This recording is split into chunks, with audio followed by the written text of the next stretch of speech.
Hello students. So in this video we are going to discuss the second part of the chapter, A Letter to God. So in the previous video we have already seen that the Lencho was very much disappointed with the rain, है ना? The rain has destroyed all the crops of Lencho. अब आगे देखते हैं कि crop के destroy होने के बाद लेंचो के साथ क्या होता है. Not a leaf remained on the trees. ठीक है, इसके पहले हम लोग पढ़े थे कि जो बारिश हुआ था उसके साथ बर्फ गिरा था तो चारों ओर क्या हो गया था, सिर्फ बर्फ ही बर्फ, है ना, छा गया था. और बर्फ गिरने से क्या होता है कि सारा पत्ती जो होता है ना, पेड़ पौधों का जो पत्तियां होती है वो बर्फ के भार से क्या हो जाता है, टूट के बिखर जाता है ना. ठीक है, तो वही बोल रहा है, not a leaf remained on the trees, है ना. तो ट्रीज के ऊपर एक पत्ता तक नज़र नहीं आ रहा था, एक पत्ता तक ट्रीज के ऊपर बचा नहीं था. The corn was totally destroyed. और जो भी फसल था वो पूरी तरह से एकदम डिस्ट्रॉय हो चुका था, बर्बाद हो चुका था. The flowers were gone from the plants. और जो भी फ्लावर आए हुए थे प्लांट्स में वो भी झड़ चुके थे. Lencho soul was filled with sadness. और लेंचो जो है पूरी तरह से एकदम उदास हो गया था, है ना. पूरा उसका हार्ट जो है एकदम उदास सा हो गया था. When the storm had passed, he stood in the middle of the field and said to his sons.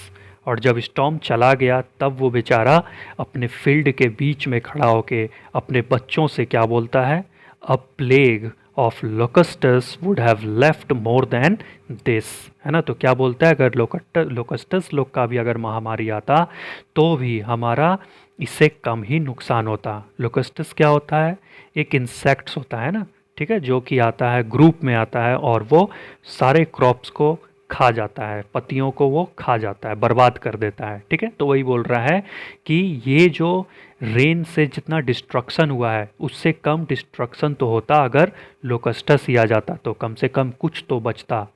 The hell has left nothing. लेकिन ये जो हेल आया, ये जो हेल स्टॉर्म आया, इससे तो कुछ भी नहीं बचा. This year we will have no corn. और इस साल हम लोगों के पास कोई भी अनाज नहीं होगा. That night was very sorrowful one. वो जो रात था बहुत ही सोरोफुल था, बहुत ही दर्दनाक था लेंचो और उसके पूरे परिवार के लिए. All our work for nothing, है ना. उदास मन से बोल रहा है कि जितना मेहनत किए सब बर्बाद हो गया, मेहनत का कोई भी फल अब हमें नहीं मिलेगा. There's no one who can help us. कोई भी नहीं है जो हमारी इस दुविधा में हमारा हेल्प कर सके, इस संकट की घड़ी में हमारा सहायता कर सके. We will all go hungry this year. और इस साल लगता है कि हम लोग पूरे साल जो हैं भूखे ही रहना पड़ेगा, है ना. तो किसान के लिए सबसे इम्पॉर्टेंट चीज़ क्या होता है, उसका खेत, है ना.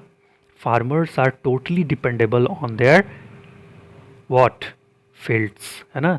जो किसान का जो फील्ड्स होता है, जो खेत होता है, उसी के ऊपर बेचारा वो पूरी तरह से डिपेंडेबल होता है. और लेंचो का यहाँ पूरा खेत, है ना, बर्बाद हो गया. किस कारण से, उस बारिश से और बारिश के साथ जो बर्फबारी हुआ.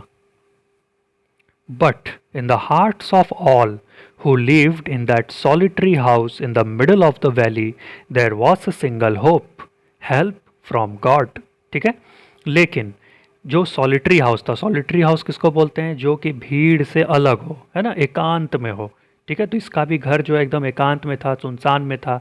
ठीक है, तो वही बोल रहा है कि उस घर में जितने भी लोग थे, ठीक है, तो उन लोगों के मन में, स्पेशली लेंचो के मन में एक विश्वास था. किस चीज़ का विश्वास, कि अब इसका हेल्प कौन करेगा, भगवान करेंगे, है ना. Don't be so upset even though this seems like a total loss. Remember no one dies of hunger. ठीक है, तो लेंचो ऐसा बोल के अपने आप को आत्मविश्वास दे रहा है और अपने परिवारजनों को भी आत्मविश्वास और संयम बढ़ाने का वो प्रयास कर रहा है ना. तो क्या बोलता है, डोंट बी सो अपसेट, है ना, ज़्यादा उदास होने की ज़रूरत नहीं है. Even though this seems like a total loss. भले यह दिख रहा हो कि हमारा पूरी तरह से लॉस हो चुका है, लेकिन remember no one dies of hunger. लेकिन याद करो कि कोई भी भूखा नहीं मरता है. That's what they say no one dies of hunger, और यही कहा जाता है कि कोई भी हंगर से नहीं। तो लेंचो को क्या है, पूरा विश्वास है कि कोई भी भूखा नहीं मरता है। That's why they say no one dies of hunger. All through the night Lencho thought only of his one hope, है ना, पूरा रात लेंचो बस अपना एक विश्वास के बारे में सोचता रहता। उसको बस एक ही आशा था। क्या आशा था? The help of God, whose eyes as he had been instructed see everything even what is deep in one's conscience।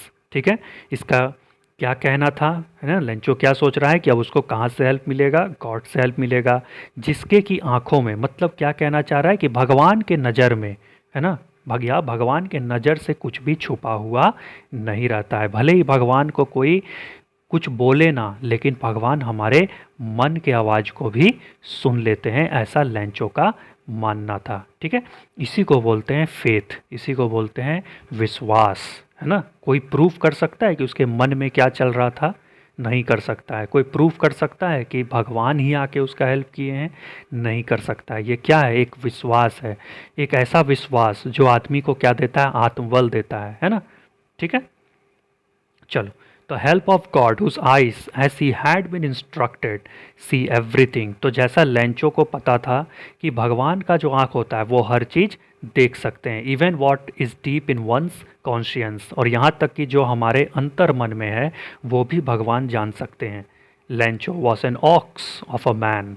Lencho जो था वो ऑक्स था मैन के रूप में, मतलब बहुत ही मेहनती था। जिस तरह बैल जो है दिन भर खेत में हल चलाते रहता है, थकता नहीं है, उसी तरह लेंचो भी मेहनती था, वो थकने वाले लोगों में से नहीं था। Working like an animal in the fields, और वो भी जानवर की तरह ही फील्ड्स में काम करता था। मतलब जानवर यहाँ कहने का मतलब है मेहनती, जानवर की तरह मेहनत करता था। मतलब जिस तरह बैल जो है बिना थके मेहनत करते रहता है, उसी तरह लेंचो भी दिन रात अपने फसल को अच्छा बनाने के लिए मेहनत करता रहता था। But still he knew how to write, है ना। लेकिन इतना मेहनती होने के बावजूद, मतलब यहाँ पे मतलब कि फील्ड में दिन भर काम करता था, लेकिन उसके बावजूद भी उसको लिखना पढ़ना आता था। The following Sunday at daybreak he began to write a letter which he himself would carry to town and place in mail. ठीक है, तो अगले संडे को जैसे ही सुबह होता है वो एक लेटर लिखने बैठ जाता है, जिसको कि वो खुद से टाउन लेके जाएगा, and place in the mail, और उसको मेल बॉक्स में डाल देगा या फिर उसको मेल कर देगा। It was nothing less than a letter to God, और जो वो लेटर लिख रहा था वो लेटर किसको लिख रहा था? साक्षात भगवान को लिख रहा था, है ना। God, he wrote, if you don't help me my family and I will go hungry this year. I need 100 pesos in order to show my field again and to leave until the crop comes because the hailstorm, है ना। तो वो भगवान को letter लिखता है, क्या लिखता है? गॉड, अगर आप मेरा हेल्प नहीं करेंगे तो मेरा फैमिली और मैं इस साल भूखे ही रह जाएंगे, है ना। मुझे आपसे मदद चाहिए 100 पैसों का, ताकि मैं अपने फील्ड को दोबारा से सो कर सकूं, है ना, दोबारा से अपने फील्ड को मैं तैयार कर सकूं, है ना, फसल को जोत सकूं। And to live until the crop comes, और उस समय तक जिंदा रह सकूं, है ना, जिस समय तक कि क्रॉप दोबारा से जमा ना हो, सॉरी, क्रॉप जो है दोबारा से उग ना जाए। बिकॉज द हेल स्टॉर्म, और आगे फिर हेल स्टॉर्म का पूरा वो डिस्क्रिप्शन देता है, क्योंकि हेल स्टॉर्म के कारण क्या हुआ कि पूरा फसल मेरा जो है वो बर्बाद हो गया। He wrote to God on the envelope, envelope में डाल देता है लेटर को, और इन्वेलप के ऊपर क्या लिखता है? टू गॉड, भगवान के लिए। Put the letter inside and still troubled went to town. At the post office, he placed a stamp on the letter and dropped it into the mailbox। ठीक है, तो बहुत ही मेहनत करके बेचारा वो पोस्ट ऑफिस पहुंचता है ना, एक स्टैम्प लेके लेटर के ऊपर लगाता है और मेल बॉक्स में डाल देता है।